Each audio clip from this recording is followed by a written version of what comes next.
For the first time in 2021, welcome inside 101 Sports. I'm Javik Blake. I'm Gray Austin. Today on 101 Sports, we'll be taking a look into all things All-Star and the top teams in the NBA. Then we'll go to the circus and jump right into the massive QB carousel around the NFL. And then we're going to dive into some Champions League as the first leg of the knockout stages is complete. And it all starts right now.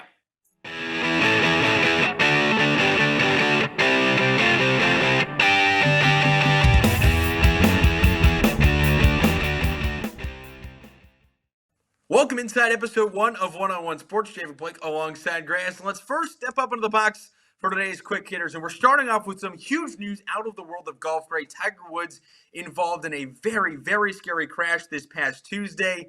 And really everything right now just currently up in the air. There's a couple of fractures to his right tibia and fibula, an open fracture according to the USA Today, which means the 15-time major champion's career is currently in doubt. I mean, if you think about Tiger Woods, he's in his mid-40s. Things just haven't really been the same along with inside 2020. And now you topple on this to go along. He's already had a great career, but he was just hitting his stride again. He won the 2019 Masters, and he had a pretty good finish at the 2020 Masters. But now all that is in doubt right now, just to go along with this injury. Definitely, and you saw the tributes pouring in around the world of golf. St. Andrews had a giant Tiger Woods mural in their golf course in the sand dunes. But the big thing here is he's someone who very nearly could have lost their life, which in 2020 and 2021 has been obviously a huge thing around the world of sports, losing some of the stars left and right. So I think we're all just very thankful Tiger Woods is, one, okay, and two, hopefully able to make a recovery to where he's at least able to walk again. And Tiger Woods not only transcends the game of golf, but he transcends sports. He was the first major African-American golfer that really took the stage. I mean, if you want to talk about level of importance, you're talking about, a Michael Jordan of golf, a Serena Williams of golf, to that level. And a lot of the players that are playing today, a Bryson DeChambeau, a Justin Thomas, a Dustin Johnson, they all look up to Tiger. Tiger's someone that they have watched all of their lives, and to almost lose someone to a car wreck, and it's just a sad situation to see his career. He's not even going out on his own terms. That's the sad part, is that his career may be over, and it doesn't even end on a golf course. It ends in a car accident.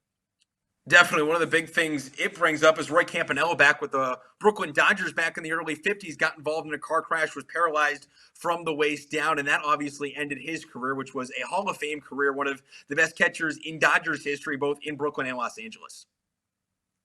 And you say that, and now moving on to the baseball dime, we're going to segue right into that. Spring training games begin on Sunday. Pitchers and catchers reporting last week. And Javik, I know as a baseball fanatic, you got to be excited right now for the baseball season being right around the corner. It's exciting. College baseball started up this past week, and Major League Baseball starting on Sunday. Independent league and minor league baseball leagues around the country releasing their schedule. It's a huge, huge time for baseball. And one of the biggest things in baseball is the San Diego Padres. Fernando Tatis Jr. got locked up till we're both going to be about 40 years old. It's unbelievable how long of a career he's going to have with the San Diego Padres. Them literally backing up the Brinks truck for the other side of the other man on the left side of their infield. It's fantastic to watch. They're going to be an absolute powerhouse in the NL West, and maybe one of the lone teams in baseball to challenge the LA Dodgers. And that's the thing in the NL West. It's going to be, okay, the Dodgers, they reload by gaining Trevor Bauer for that pitching staff, which was already ungodly. But now you have the San Diego Padres, who are making a lot of noise right now. Fernando Tatis, like you mentioned, an absolute albatross of a contract at around, I think it was over $400 million over by the time we're, we'll be 35 by the time it ends? Very, very old is what we're going to be. Don't send that to your parents. They're going to They won't want to tax you for a while. And moving from Major League Baseball, there is spring college football for the first time in forever. The Football Championship Subdivision, which is the one rung below the FBS, which is your national championship, your college football playoff, they're playing, and which leaves the UM Phoenix out on the field, and also the James Madison Dukes and NDSU Bison, who have just run through the FCS in the last couple of years. They've won 9 of the last 10 titles. They're going for their 9th title in 10 years, and they're led this year by a new quarterback in Zeb Noland after Trey Lance declared for the NFL draft. Trey Lance, like you just said, declaring for the NFL draft, so he's not there. But that focuses more on NDSU. I'm more focused right now on James Madison. You mentioned 9 times out of 10 for NDSU. There's that one time in 2016 where James Madison took home the national championship. But I mean, also, you got to look at JMU. What are they going to do without the all-star Ben DiNucci himself, the former Cowboys backup quarterback? So JMU's got a reloaded quarterback as well. But if you look at the Colonial in general, it's got to be the SEC of the FCS. You have 6 teams ranked in the top 25, including Elon, who ranks in at 24 right now. But you got JMU. You got Villanova also in the top 10. Albany, UD, Delaware, and New Hampshire all in the top 25. And so the Colonial, just from top to bottom, is just stacked. And you talk about the Colonial being stacked as well as being stacked, and maybe just as stacked as the Missouri Valley Conference. You have SDSU, who's always up there. North Dakota State, who is far and away the Alabama, if you could consider them, of the FCS. Maybe even more, because Alabama at least has teams that play them competitively. NDSU has won 35-plus straight regular season games, and they haven't been particularly close. The only really close games you could say are the rivalry games against South Dakota State and the Jackrabbits, which is one of the best names in all of college football. I mean, hey, former alma mater of future Hall of Fame kicker Adam Vinatieri. There we go. Well, when we come back here on 101 Sports, we will head to our 3 blocks tonight. Lots of good information, lots of good analysis. That's all coming up next right here on 101 Sports. With the recent release of the NBA All-Star rosters and the second half schedule being recently released as well, we've got a lot to unpack here from around the NBA. I am joined by our 2 NBA analysts, Will Carroll and Mason Willett. First off, how you guys doing? I'm doing good today. How are you doing? Guys both doing good? Awesome. And Will, I'm going to start with you. We've had a very exciting NBA season so far, but we've had a few players stand out from above the rest. Who's your MVP favorites right now? Right now, it's got to be Jokic. There's no player in the NBA that's been as valuable to their team as him. The only player I can really see you could make an argument for is Embiid, but he can't even play back-to-back, so I think it's got to be Jokic. The floor spacing he provides for the Nuggets, I think that's the only reason they're even really in playoff contention now. What about you, Mason? You think about Jokic like that? I believe Jokic is a star player in this league, although I got to say LeBron James is really the player this year. He's averaging 25 points, 8 rebounds, and 8 assists right now. Even with AD out, we got to see how the Lakers will do without him, but the Lakers are currently on a 4-game skid, so we got to see how this goes. And that's been the thing for the Lakers recently in the past 5 games. They've been 1-5 without AD. So do you think that AD is now more valuable to the Lakers through this skid? I still got to say LeBron's the guy for this team. He led them last year to the championship, and we know he's dominated this league for decades now, so we got to go with him. And Will, I'm really interested in what you say about Jokic, but you don't think LeBron, everybody's saying LeBron's the MVP favorite right now. You don't believe that?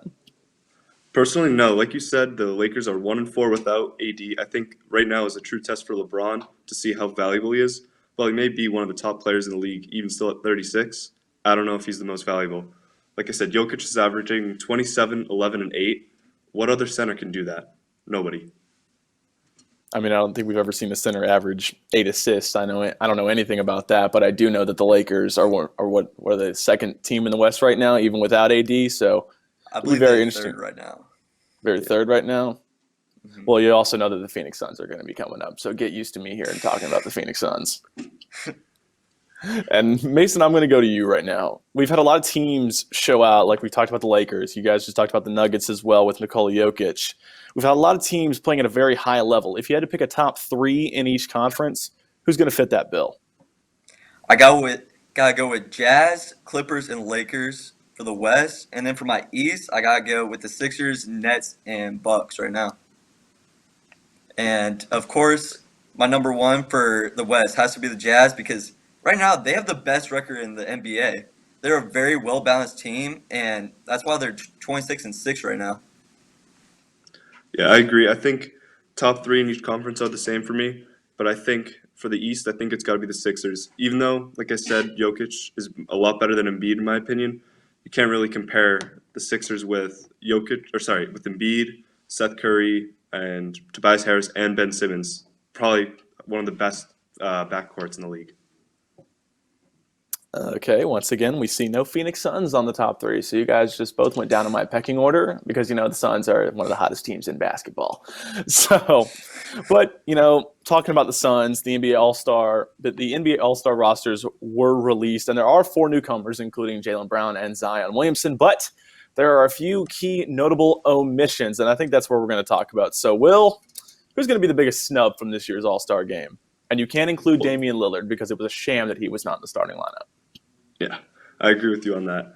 Although now that Devin Booker has been named to the All-Star team, I think the biggest snub goes to Domantas Sabonis on the Pacers. He's led him and Malcolm Brogdon have led him to the 4th seed in the East, and I think Sabonis is the first player to average 20 points, 10 rebounds, and 5 assists to not make the All-Star team. So I think he's got to be the biggest snub. I had to go with Trae Young on this one for the All-Star snub. He was so big this year, 27 points, 4 rebounds, and then 9.6 assists. He has had a huge difference in votes this year, going from last year where he was the number 1 guard in the East to this year where he's number 6. I don't know what the difference is between last year and this year, but it's a huge difference, and I'm very surprised by that.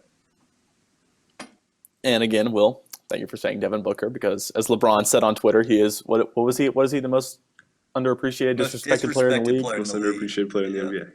That is 100% true. But you mentioned Domantas Sabonis, and I think the Pacers are flying under the radar also a little bit because, you have Sabonis, who was a snub, and you could also argue Malcolm Brogdon, who's having a career year. So, you look at the Pacers right now, and you gotta like what you're seeing from them. Yeah, I honestly think they could be, if they can be more consistent and they get another bench piece or two, I think they could be a contending team in the East if Miles Turner plays well and is the Defensive Player of the Year contender he is. And same question goes for you, Mason. We talked about the Pacers being a little bit of a almost sleeping giant if they can get a few more bench pieces, and like Will just said, Miles Turner getting back into form. Who's that sleeper for you right now? Just one last thing. Like you said, the Suns right now are that sleeper team for me. I believe that you got to look at the Suns. They have a great team with Jay Crowder's a huge piece for that team, very underrated defender. He can shoot it well too. DeAndre Ayton, he's come out of his shell this year in a tremendous way, and I believe they have a big 3 going. It's a small 3, but Chris Paul, Devin Booker, and DeAndre Ayton can be huge parts of that team. With Cameron Johnson and Michael Bridges, it's an all-around great team. And that's why they're staying at number 4 right now and looking to go up. Couldn't have said it better myself, Mason. Well, that's all the time we have from the hardwood. Thank you guys, Will Carroll and Mason Willett, our two NBA analysts. And so now, let's kick it to the gridiron with Matt Laguza and Cole Noble. Well, we said we were going to go to the circus on this show, and now we go to the NFL, and the QB carousel has been crazy the past couple weeks. I'm joined by Matt Laguza and Cole Noble to talk all things QB carousel, and there is more movement than ever around the NFL. And Matt, let's start with you. Carson Wentz traded to the Indianapolis Colts. What do you got? It's a great deal all around. Honestly, the Colts got away with a real big deal here because originally the Eagles were looking for 2 first-round picks, and they ended up only giving away a 2021 third round and a second-round conditional pick, which could possibly turn into a first. But as we know, Carson Wentz obviously had a down year last year. But we've seen what he can do. 2017, before he tore his ACL, was having an MVP caliber season. And he's reuniting with Frank Reich, who was the offensive coordinator, in Philadelphia at the time. So we're hoping when he goes there that he can turn back into that MVP caliber candidate and hopefully lead the Colts to a Super Bowl contending team. Yeah, I saw it as a win-win from both teams. I think the Colts, they got their guy at quarterback. And in my opinion, all they needed was a quarterback and a left tackle away from being a Super Bowl contending team. So I think they got their quarterback now in Carson Wentz. And the Eagles, like you said, with that conditional second-round pick, it could eventually turn into the first they were looking for. If Carson Wentz plays 75% of the snaps or 70% and the Colts make the playoffs, that pick will turn into the first-round pick the Eagles were asking for. So I think it was a win-win for both sides. The only loser I saw in this entire scenario is probably going to be Jalen Hurts, with the Eagles saying that, they haven't really confirmed that he's going to be the guy going forward. They're open to whoever falls to them at the number 6 overall pick in the draft. So I think he's still the loser in this scenario, despite the fact that he's now the lone guy in Philadelphia at quarterback. I'm interested to see what he does and what the Eagles do going forward, especially come April for the draft, if they end up getting a new quarterback or if they roll into this season with Jalen Hurts as the starter. So overall, I just think it's a win-win for all sides involved outside of Jalen Hurts in this trade. Now, Cole, you talk about uncertain futures, and one of the most uncertain futures around the NFL right now is Russell Wilson, who allegedly this morning is not too happy with the Seahawks organization, and really, he could be the next guy off this carousel. Yeah, I think Russell Wilson, but before today, I said that Marcus Mariota is going to be the next guy off the carousel, but as of right now and the way things have heated up, Russell Wilson looks like he's going to be the next guy on the move. And it's pretty shocking. No one really knew what was going on with Russell Wilson or knew about all this turmoil going on with the Seahawks until probably the beginning of the offseason or right there at the Super Bowl when he came out and said that he's upset about the offensive line. He's upset with Pete Carroll and the way they handled the offense. And allegedly it all started in that Thursday night football game against the Arizona Cardinals. That's 2 games. The last 2 games, Russell Wilson threw 7 combined interceptions. And he sat down with Pete Carroll to discuss, what's the future going to look like with this offense. Russell Wilson wasn't happy, stormed out of the meeting. So now we get to this scenario where he potentially is going to be on the move. And if I'm in the NFL, if I'm a GM, and I'm in the 1/3 that doesn't have a starting caliber quarterback right now, I would be on the phone calling for Russell Wilson because this guy does not come available often, if ever. So I think 1/3 of the league should be involved in this hunt right now. And the Russell Wilson's camp came out today, and because of his no trade clause, he can pretty much sign the bill to wherever he goes to next. And his 4 preferred teams are the Dallas Cowboys, the New Orleans Saints, the Las Vegas Raiders, and the Chicago Bears. And I'm looking at the Raiders and the Dallas Cowboys are my 2 teams I think will make a move here in the next week or so for Russell Wilson.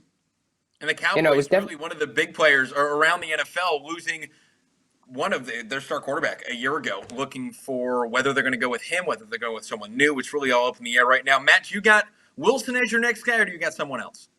I would have to agree with Wilson right now. After today's news, it's kind of hard not to. The carousel was kind of slowing down for a little bit after the Wentz trade. It was, between Marcus Mariota, a couple of the smaller guys that could be traded.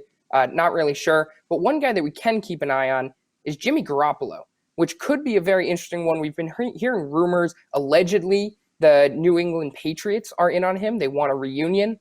We'll see what happens there. But the San Francisco 49ers, they, in recent weeks, have been interested in QB Trey Lance from North Dakota State with their pick in the first round. So that could be something to watch. And another team that's interesting is also the Houston Texans, because San Francisco has also been interested in Deshaun Watson.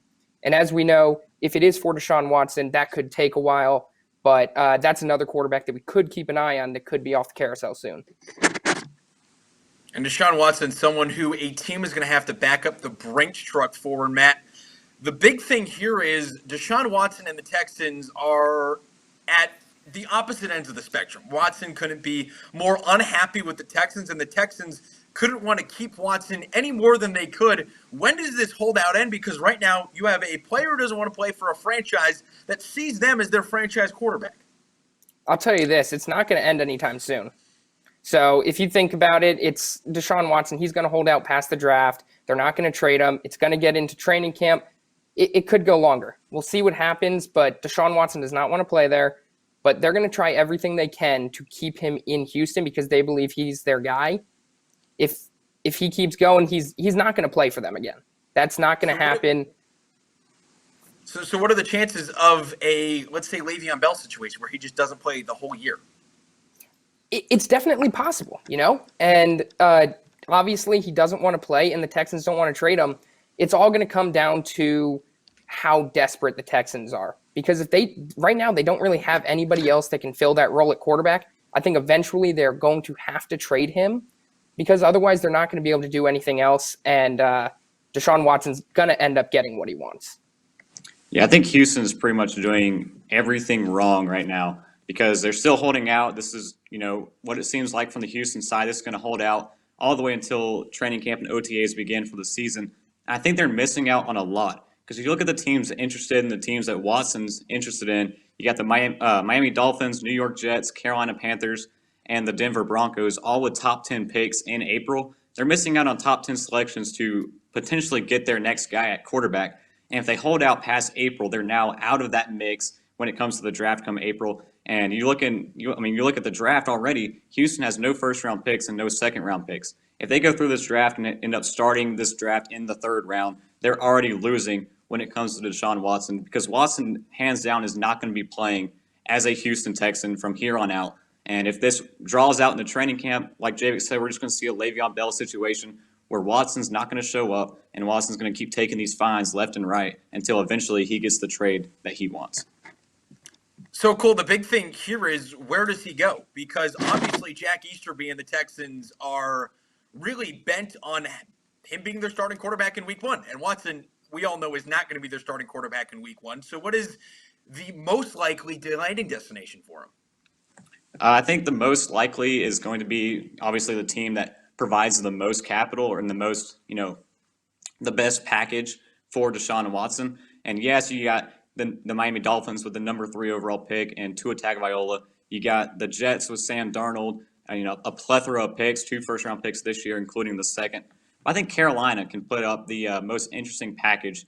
There are already talks that potentially how well they viewed Deshaun Watson. Christian McCaffrey could be included in that package, which at his full health has been one of the best running backs in the NFL. And, they might try to get out of that big money contract they gave him last year. And then, of course, give Teddy Bridgewater so they get their quarterback and their running back, and then start throwing in first-round picks to pad it in as well. I think Carolina right now could provide the most favorable package to put together for Deshaun Watson out of all of the 4 teams that Watson will sign off for. Matt, what are you thinking? Yeah, no, I completely agree with Cole. It's going to come down to who can give the most favorable package. Obviously, they've been asking for around 3 first-round picks, and honestly, they can probably get that. But obviously, the one thing they're definitely going to need is a replacement quarterback for him, because if what we are predicting comes true, where they wait until after the draft, they will not be able to replace him in this year's draft. So no matter what, it looks like if it is the Carolina Panthers, New York Jets, or Miami Dolphins, Tua, Sam Darnold, or Teddy Bridgewater will be a Houston Texan this year. Certainly big news. Thanks so much to both of you guys for joining us. If you think you know where Deshaun Watson or Russell Wilson is headed, make sure to tweet at us at 101 Sports on Twitter, at 101 Sports on Instagram. Slide to our DMs at us. We'll see what you guys think. Shout us down. When we come back, we'll have more right here. This is 101 Sports. Whose side are you on? And for our last block of the night, we'll be going from the football gridiron to the soccer pitch. And once again, I'm Gray Aust. This time I am joined by Jack Nuttall and Will Tunis to talk some UEFA Champions League. And first of all, guys, welcome to the show. How you guys doing? I'm good. First show. Great. How are you doing? First show. Thank you for asking. I'm doing pretty good. But like I said, UEFA Champions League time. So first leg of the round of 16 is complete, and some dominating but also some disappointing performances from the 8 games that we saw.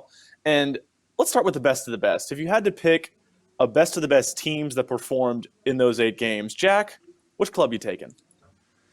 For me, it was PSG. They basically walked into the new camp and destroyed Barcelona, which never happens anymore. Marco Verratti and Kylian Mbappe destroyed this game. They had basically full control. And honestly, PSG looked really good. They were fluid, really good on the counterattack. They had double the amount of chances as Barcelona did. Barcelona, I know, didn't play their best. They only had a couple of chances, and their main one goal was a penalty. But PSG dominated that game from beginning to end. It was an influential performance from everyone in PSG. That's definitely a game that they should be happy with, for sure. Definitely think 4 away goals is nothing too stiff at. Go for it, Will. Yeah, I think arguably one of the most impressive things about that PSG performance is they did it with no Neymar and a relatively new manager. Pochettino has looked shaky at times since going to PSG. That can be expected though, but that game was fantastic for them. But for me, the most impressive performance has to go to Bayern Munich. Nice, easy 4-1 win versus Lazio away from home. Very, very impressive. One of my favorite things about that game, though, is how they spread the scoring around. You got Lewandowski, you got 17-year-old Jamal Musiala, you got Leroy Sané, and I think it was good to see the leg be put to bed in the first half. Go into halftime 3-0, get your stars out. Cruise through the second half. Make sure at home you don't give up an absurd amount of away goals, which is not going to happen against Bayern Munich. And it was just a very well-rounded, kind of a safe performance, and they looked fantastic. The reason Will, I what- think it's Go for it, Jack. Go for it. the reason I think it's PSG is because I think we expected Bayern Munich to play well against Lazio. PSG came out and dominated, and I think if you had polled most people, they wouldn't really have guessed that would have happened. So that's why, to me, PSG played better, because they played higher than their expectations. We knew Bayern Munich was going to come in and control against Lazio. They're a much better team. They won last year. Their form is decent at times, pretty good this year. But PSG came in. We didn't think it was a toss-up between them and Barcelona, and they came in and dominated. It's PSG for me all the way. Now I think we got to go to the opposite end of the spectrum, guys. And out of the 8 games that were played, 7 road wins and the lone home win coming to FC Porto against Juventus, which is probably an upset in and of itself. But, Will, I'm going to go to you first. Which team had the most disappointing performance in that first leg? It's funny. I'm going right back to that PSG Barcelona game. Barcelona, they just looked horrible. They were a bit lucky to go into halftime with the score being 1-1. If I was them, in the home leg, you gotta pack it in on defense. No more away goals. You gotta do your best to make sure you don't concede. Go to France, try and get a result there. It was very poor. It's becoming clear to see. They haven't been nowhere near their best all season. It's their treatment of Messi. It's becoming more clear to see why he is continually showing interest in leaving. It's looking very likely he'll be gone on a free this summer to Manchester City, who that would just add to their list of fantastic attacking players starting on the pitch and on the bench. But it's definitely not the Barcelona we've known to watch of the past years. Their recruitment has not been up to par as it used to be. They've had to rely more on players coming through the academy, which has worked for them in the past. It's not quite working for them now. But yeah, that whole performance, it was a bit mismanaged. The players didn't show the passion that they needed to get away from that game with a result.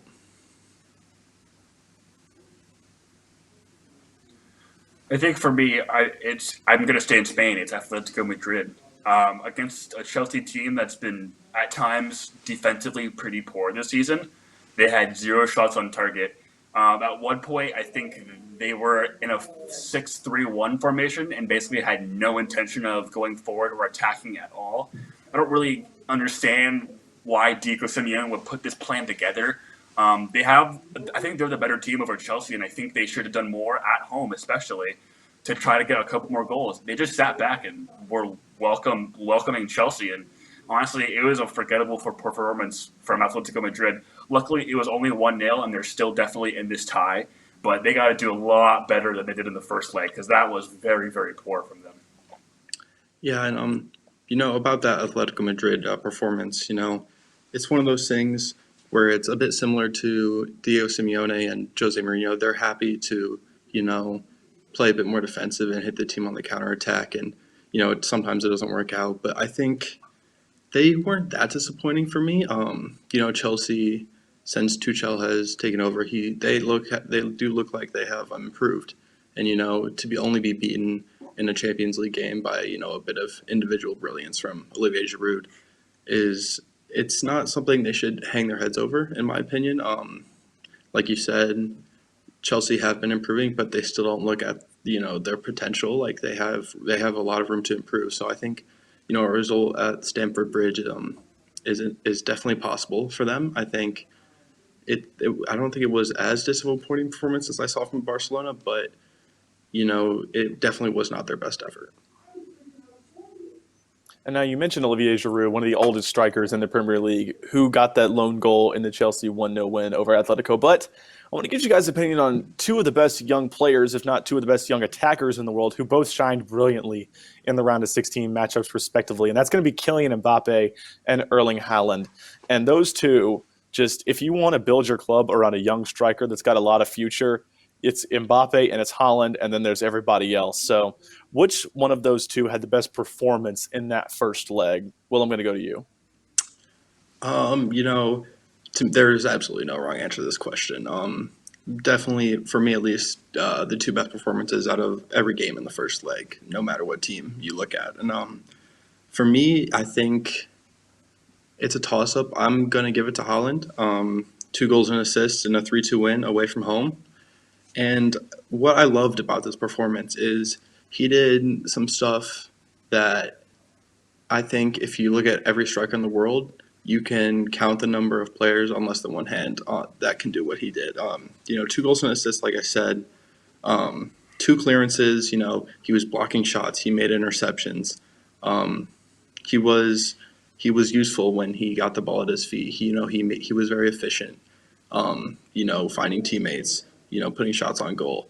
I think that performance is, something that, just adds to his name on the world stage. It's one of those performances you're not going to forget for a long time, especially from a player that young, who is relatively new to, Champions League knockout stage football. And it's so great to see, these players, young players, making the name for themselves. They definitely have the quality.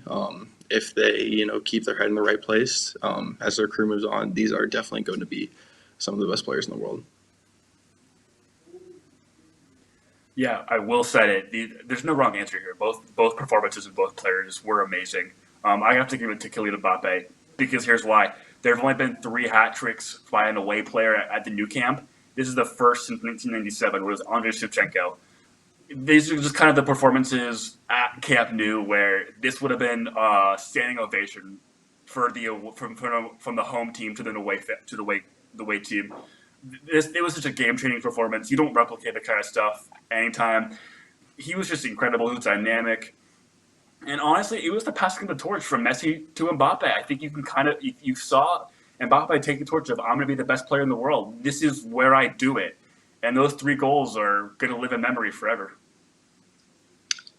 I do have to agree with you on that. I think absolutely, Messi and Ronaldo are getting older with age. I think these two have all the makings of being the next generation's Messi versus Ronaldo debate. Haaland, he's got the strength of Ronaldo. He's got the power. He's kind of worked at that like in the gym. And then you got Messi and Mbappe. Both you can tell they're just so naturally gifted. They were born with the talent, and I think these two are on their track to become the best 2 players in the world.